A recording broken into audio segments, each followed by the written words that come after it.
पुरुष चैनल में आप लोगों का स्वागत है। और आज का सवाल है, भक्तों के असली भक्तों के लक्षण क्या होते हैं। साथियों, अगर आप भक्ति मार्ग में चल रहे हैं, भक्ति साधना कर रहे हैं, इसका मतलब आपको समझ जाना चाहिए कि आप एक साधना कर रहे हैं, जिस साधना में आपकी मनोकामना पूर्ण होनी चाहिए। अब फर्क ये पड़ता है कि आपकी साधना कैसी है, आपकी इच्छा क्या है, आपके मन की इच्छा क्या है। वैसे तो असली भक्तों की जो इच्छा होती है वह होती है मोक्ष के लिए, जिसे असली भक्त कहा जाता है। असली भक्त होना इस संसार में बड़ा कठिन कार्य है। अर्थात असली भक्त होने के लिए आपके पास क्या क्या लक्षण होने चाहिए। अगर आप भक्ति मार्ग में चल रहे हैं तो आपको हमारी ये वीडियो पूरी देखना चाहिए, ताकि आप समझ सकें कहीं आपके अंदर कमी तो नहीं है। सबसे पहले हम विशेष भक्ति पर चर्चा करेंगे, इसके बाद कनिष्ठ का एवं मध्यमा भक्ति पर चर्चा करेंगे। भक्ति 3 प्रकार की होती है और संसार में लोग तीनों प्रकार की भक्ति करते हैं, परंतु एक व्यक्ति तीनों प्रकार की भक्ति नहीं कर सकता है। एक व्यक्ति एक ही प्रकार की भक्ति कर सकता है ना। तो चलिए जानते हैं भक्तों के लक्षण क्या होते हैं। सबसे पहली बात, भक्त में एक सच्चे भक्त की बात चल रही है। परमात्मा के प्रति इतना प्रेम, इतना स्नेह होता है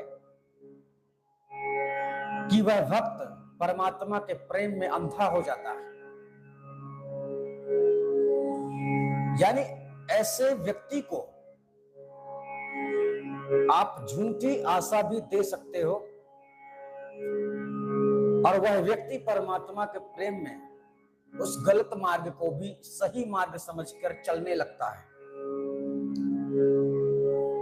यह प्रेम होता है। प्रेम, परमात्मा से प्रेम हो गया ना। आपने देखा नहीं परमात्मा को, बिना देखे ही परमात्मा को आपसे प्रेम हो गया, परमात्मा से आपको प्रेम हो गया। ऐसी दशा में आप क्या करते हैं, आप गुरुजनों की शरण में जाते हैं। आपको पता है कि गुरु के द्वारा ही ज्ञान मिलता है, तो गुरुजन क्या करते हैं, उनके पास जैसा तैसा ज्ञान होता है। आपको तो इस बात की पड़ी रहती है कि कितना जल्दी मिलेगा, कैसे मिलेगा, क्या करना पड़ेगा। यह एक सच्चे भक्त के अंदर की दुर्दशा का वर्णन हम कर रहे हैं।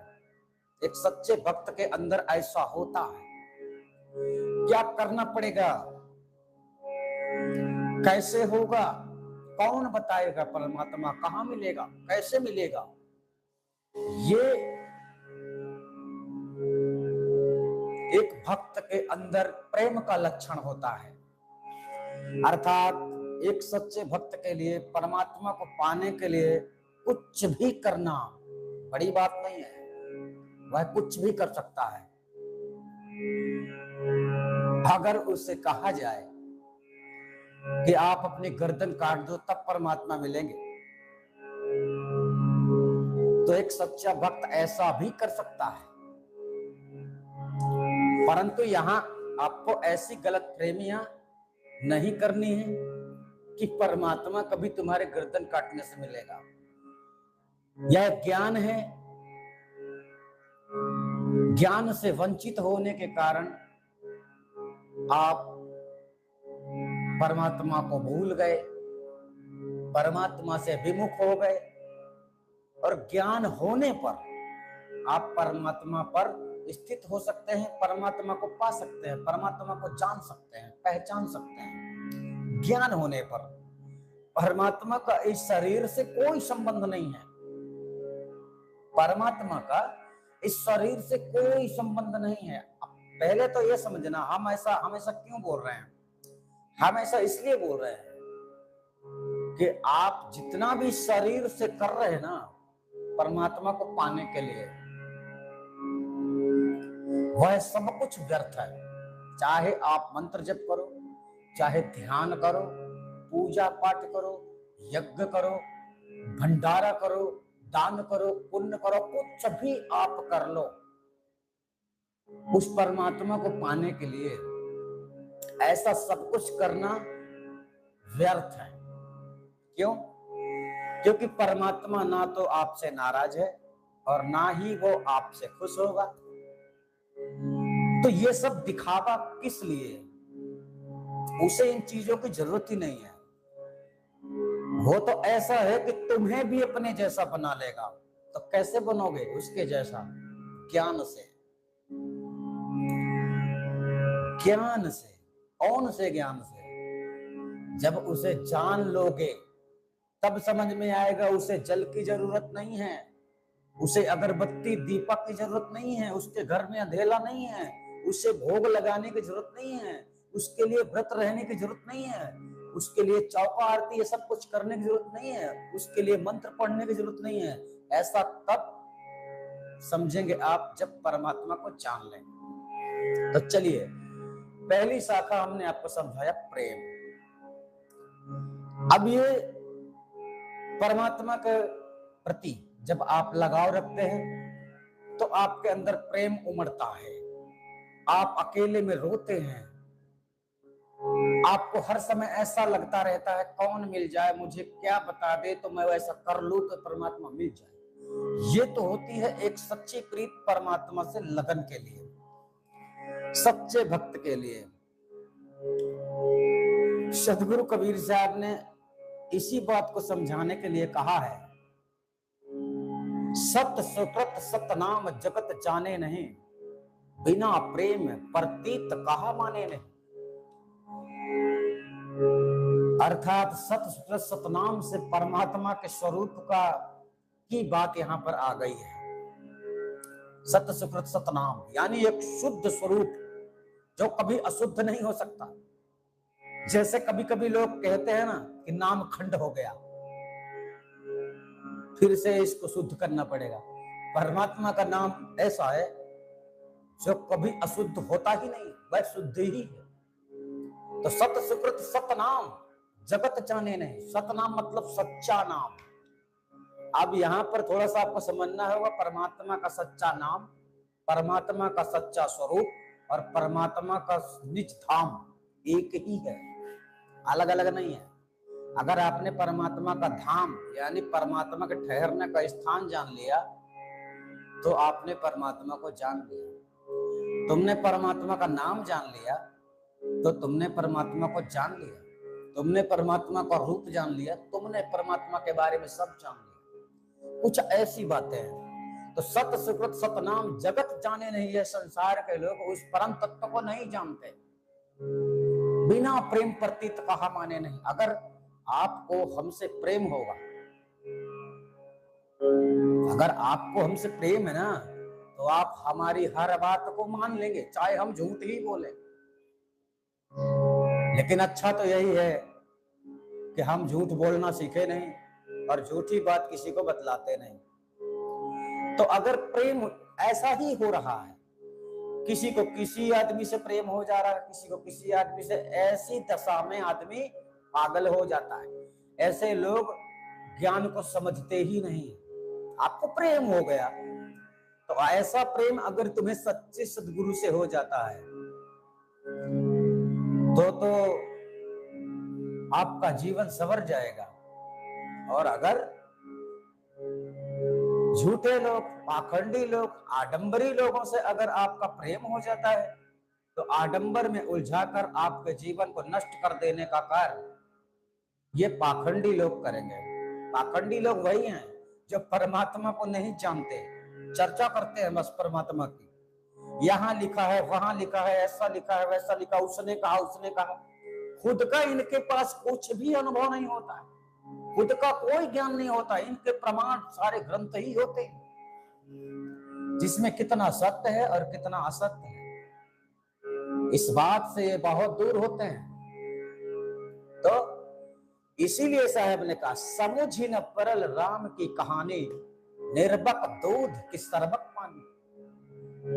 अर्थात राम के बारे में इंसान, दुनिया के लोग क्या क्या बोलते हैं, तो उनका इतिहास समझ में ही नहीं आता है कि कितना सही है कितना गलत है। सोना कभी जलता नहीं, पिघलता है, फिर भी लोग कहते सोने की लंका जल गई। तो हम इन वार्तालापों को विशेष रूप से नहीं समझेंगे। विनाश तो सबका होता है, चाहे इस संसार में कोई भी जन्म ले, है ना, सबको जाना है। तो चलिए, जाने से पहले भक्त होने का मतलब भी समझ लो, और भक्ति के मार्ग में अगर गलत रास्ते पर चल रहे हो तो सही रास्ता अपना लो, ताकि आपको मंजिल मिले। पहला कारण हमने आपको बताया, भक्तों के अंदर एक विरह होती है, एक प्रेम होती है, प्रेम भावना, ठीक, यह एक विशेष लक्षण है परमात्मा के प्रति। दूसरे लक्षण जानते हैं, साधु वही जो सेवा जीते, साधु वही जो सेवा जीते, सदगुरु सेवा पावे, बलिहारी वाही सदगुरु की, जो यह गुफा लगा। यहां पर साहब ने कहा, सच्चा साधक परमात्मा के प्रति जब आप लगाव रखते हैं, परमात्मा को पाने के लिए चल पड़ते हैं, साधना करना शुरू कर देते हैं, यानी परमात्मा की राह में चलना ही साधना कहलाता है। अब ये रास्ता कैसा है? सेवा का मार्ग है। आपको सेवक बनना है। गुरु के कौन बनोगे आप? सेवक। आप यूं समझो कि गुरु के आप पुत्र बन रहे हो, सेवक बन रहे हो, नौकर बन रहे हो। पिता जो कहता है पुत्र को हुक्म मानना पड़ता है, गुरु जो कहता है शिष्य को हुक्म मानना पड़ता है।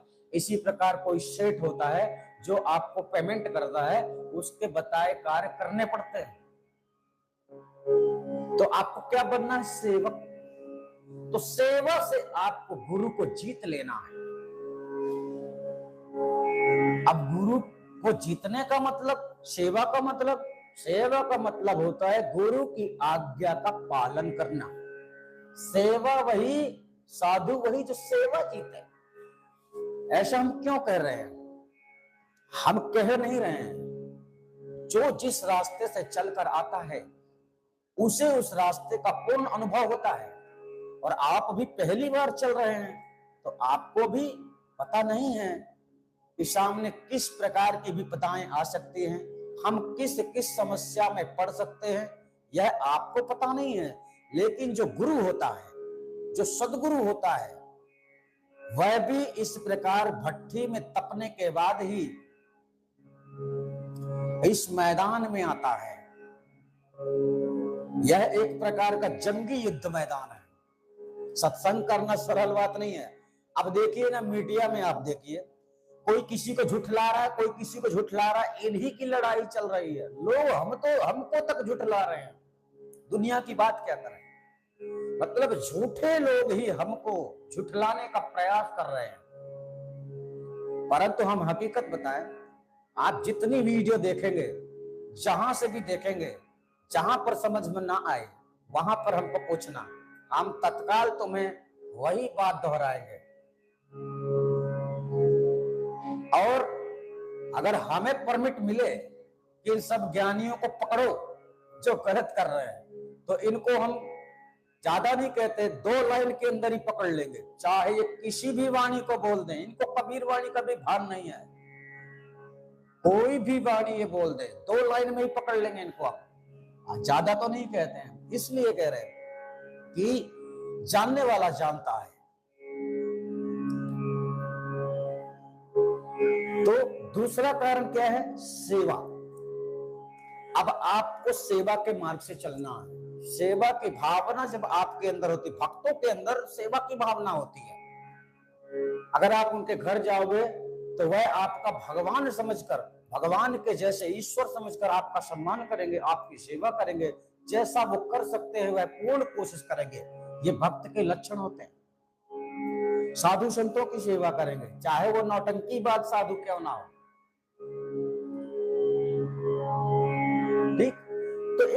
सेवा की भावना होती है, और सेवा में जो संपूर्ण रूप से संलग्न है, ऐसे भक्तों को सद्गुरु प्राप्त होता है। सद्गुरु सेवा उसी को मिलती है जो सेवक बन जाता है। आपको इस संसार में छोटा बन के रहना है, सेवक बन के रहना है। दो चार शब्द आपको दूसरे के पूरे भी सुन लेना है। मैं ज्ञानवान हूं, मैं शक्तिमान हूं, मैं फलाना हूं, ढिमका हूं, ऐसा नहीं। मैं ममत्व उस वक्त समाप्त हो जाता है जब सद्गुरु की मुलाकात आपसे होती है, क्योंकि सद्गुरु को अपना संपूर्ण जीवन अर्पण करना पड़ता है। क्यों? क्योंकि गुरु के बताए बिना, गुरु के आदेश बिना आप कोई भी कार्य नहीं कर सकते। इसलिए गुरु को आपने जीवन सौंप दिया ना, अपना मन, तन, धन सब कुछ गुरु को सौंप दिया आपने, तो गुरु क्या बताएगा? जो आप, जिसमें आपका हित है, गुरु वही बताएगा। गुरु अगर आपके अहित के बारे में विचार करे तो वह गुरु कैसा है? हालांकि ऐसा कोई भी गुरु नहीं चाहता है कि मेरे शिष्य का बुरा हो, परंतु ज्ञान जरूर बहुत सारे पाखंडी लोग हैं जो गलत ही दे रहे हैं। चाहते तो उनका हित है, लेकिन बात वही है कि जो फल खाओगे स्वाद उसी का आएगा, है ना। अमरूद में अमरूद का स्वाद होगा, आम का तो होगा नहीं। ठीक इसी प्रकार से दूसरा लक्षण आपको बताया गया, सेवा। तीसरे लक्षण, सच्चे भक्त में अधीनता होती है। अधीनता मतलब किसी के अधीन रहना, अर्थात यहां पर सबसे बड़ी बात समझ लो, अधीनता एक ऐसा शब्द है जिसे झुकना कहते हैं। और ये अधीनता और सेवा में थोड़ा सा फर्क है। अधीनता में वो शब्द आता है कि हम परमात्मा को पाने के लिए किसी भी हद तक जा सकते हैं। अब आपको शब्दों की लाठी मारी जाएगी जब आप परमात्मा के प्रति प्रेम रखते हैं, भक्ति मार्ग में चल पड़ते हैं, तो कुछ लोग आपको ऐसा भी कह सकते हैं पागल है जैसा काम कर रहा है, इसकी बुद्धि नहीं काम कर रही है। आपको लोग मेंटली समझेंगे, क्योंकि आपकी स्थिति ऐसी बन जाती है। कोई नहीं समझ सकेगा कि तुम कैसे हो, तुम क्या चाहते हो, क्योंकि तुम्हारे अंदर की कामना खत्म हो जाती है। आपको लोग बहुत बुरा समझने लगते हैं। अधीनता यानी अधीनता आपके पास रहेगी। अधीनता एक ऐसा शब्द है, उसको दूसरे शब्दों में हम धैर्यता भी कह सकते हैं। तो अधीनता का मतलब होता है, जैसे मान लीजिए हम मार्केट जाते हैं, कई बार ऐसा होता है कि आपके व्यवहार से दुकान वाला परेशान हो जाता है। आपके पास पैसे भी है और उसके पास सामान भी है, लेकिन आपके व्यवहार के कारण वो मना कर देता है। वो बोलता है जाओ दूसरी दुकान, हमको नहीं देना, नहीं है, ऐसा भी बोल सकता है। ऐसा क्यों बोलता है? आपके व्यवहार से, पता नहीं आपने कैसा व्यवहार उसके साथ कर दिया। सामान है भी पर वो आपको नहीं दे रहा है, पैसे भी है आपके पास और नहीं दे रहा, देने वाला भी नहीं। आप चाहे डबल दे दो, ट्रिपल दे दो, ये दिमाग जो है ना बहुत अलग होता है। इसलिए इसका सही इस्तेमाल करने वाला व्यक्ति अधीनता का पालन करता है। और अधीनता अगर आपके अंदर नहीं रहेगी तो सद्गुरु मिलकर भी आपसे बिछड़ जाएगा। जानते हो क्यों? क्योंकि सद्गुरु वो होता है जिसे किसी चीज की कमी नहीं होती, जिसे इस संसार में किसी से विशेष नाता भी नहीं होता। सद्गुरु उस परम पद में होता है, उसे तुम्हारे बंगला, गाड़ी, घोड़ा, रुपया, पैसा, इन सब चीजों से कोई महत्व नहीं होता है। यह तो केवल एक ट्रेनिंग होती है, तुम्हारी जांच होती है। यह कन्फर्म करने के लिए आदि अनादि मुक्ति पंथ में नियम लगाए गए हैं कि तुम्हारी सीमा कितनी है, तुम कितने बड़े सेवक हो, तुम कितने बड़े भक्त हो। इन सब की जांच करने के लिए आदि अनादि मुक्ति पंथ में ट्रेनिंग दी जाती है। ठीक है। अधीनता आपने समझा। और चौथी बात होती है सत्य। सत्य बोलना, सत्य सुनना। अगर सच्चा भक्त है ना, अगर उसके सामने गलत बातें बोली जाए तो वह व्यक्ति वहां से उठकर दूर चला जाएगा, या कि सुनता रहेगा और उसके दिमाग में बैठेगी नहीं, या तो दूर चला जाएगा। दो चीजें हैं। अगर ज्यादा समझदार है भक्त तो बैठा रहेगा, सुनता रहेगा, पर उनकी कोई भी बातें इधर अंदर प्रवेश नहीं होंगी। और एक ऐसा होता है जो कमजोर टाइप का होता है, जो सुनते सुनते थक जाता है तो दूर चला जाता है। ये भी एक प्रक्रिया है। सत्य, सत्य विरह जगह में ब्रह्म को, ब्रह्म जो शब्द यहां पर आया है सत्य को कहा गया। सत्य ब्रह्म द्वितीया नास्ति। विरह, विरह शब्द में प्रेम आया, जहां से आपका ब्रह्म जागृत होता है। सत्य, तब आप सत्य को पहचानने लगते हैं, सत्य को समझने लगते हैं। और जब आप सत्य को पहचानने लगते हैं तब उस सत्य को पहचानने के काबिल होते हैं जिस सत्य की तलाश में सारा संसार है, जिसके पाने की योग्यता देवताओं में भी नहीं है, इस दुनिया को चलाने वाले में भी वो योग्यता नहीं है कि वो उस परम सत्य को प्राप्त कर सके। जान जाना ही बड़ी बात नहीं है, हमारे अंदर योग्यता होना चाहिए।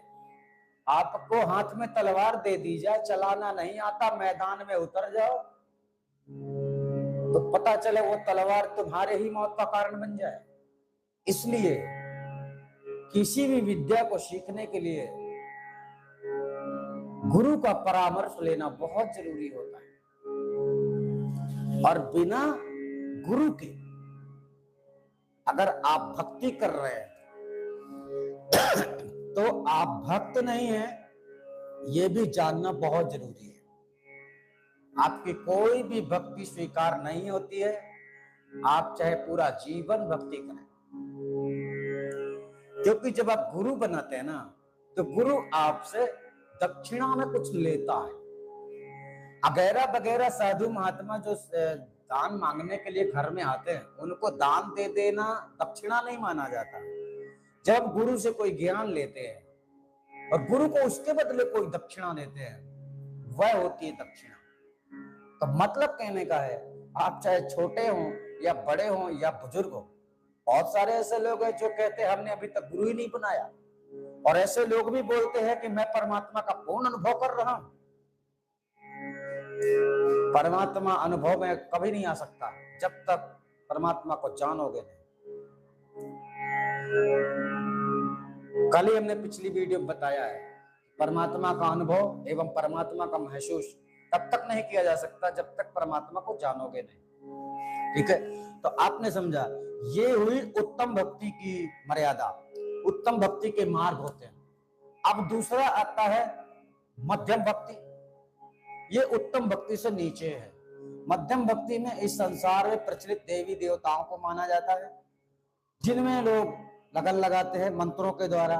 जैसे श्री राम की ले लो, श्री कृष्ण की ले लो, हनुमान जी की ले लो, है ना, ऐसे पीर पैगंबरों में ले लो, है ना, ऐसे जो संसार में अवतार हुए हैं उनकी ले लो। ये मध्यम भक्ति में आता है।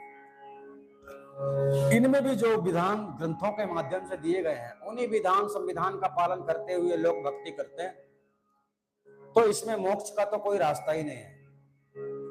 बस भक्त लोग बन जाते हैं, पीठ पीछे क्या होने वाला है ये कोई नहीं जानता है, क्योंकि ये वो लोग हैं जो खुद बंधन में बंधे हुए हैं। ये देवी देवता आपसे छोटे हैं, ये आपके आदेश से काम नहीं करते हैं, इनको आदेश देने वाला कोई और है।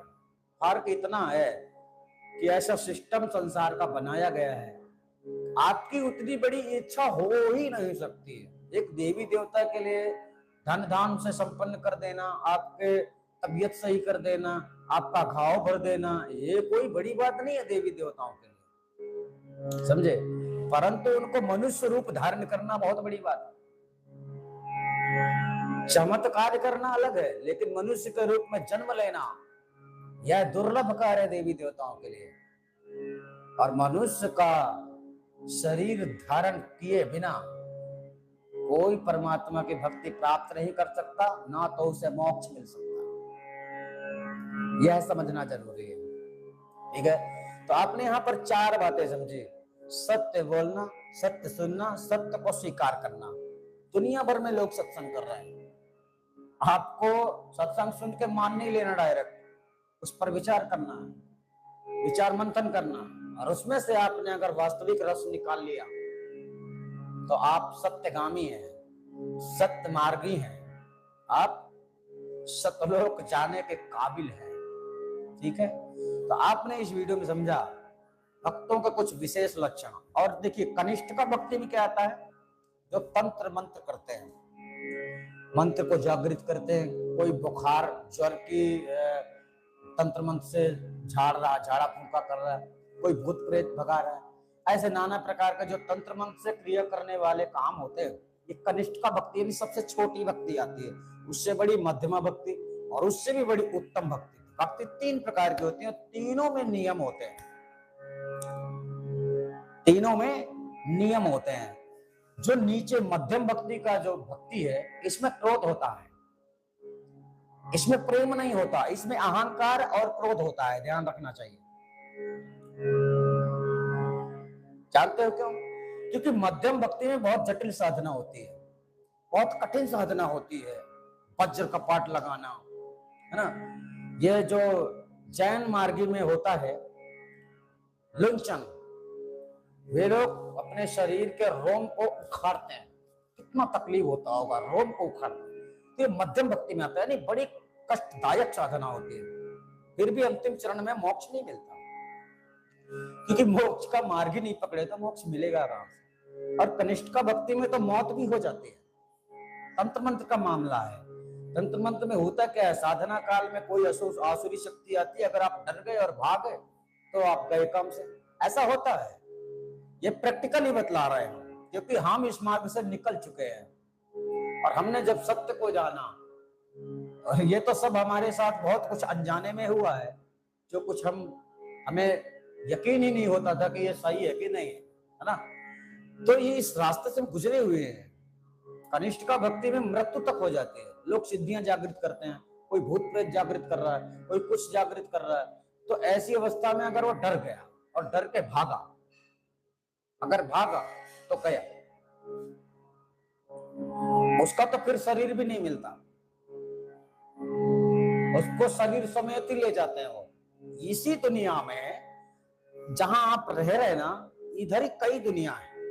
अगर कोई सिद्ध पुरुष आपका हाथ पकड़ ले तो यह दुनिया ना दिखने के बजाय आप दूसरी जगह पहुंच जाएंगे, इसी दुनिया में, इसी जगह पर जहां आप बैठे हैं। यही कोई सिद्ध महापुरुष आपको प्रकट हो और दर्शन दे, मान लो आपके ऊपर प्रसन्न हो गया और वो प्रकट हो जाए, यहीं पर आपका हाथ पकड़ लेगा तो ये जो दिख रहा है ना, ये सारा नहीं दिखेगा, दूसरा दिखेगा। क्या दिखेगा?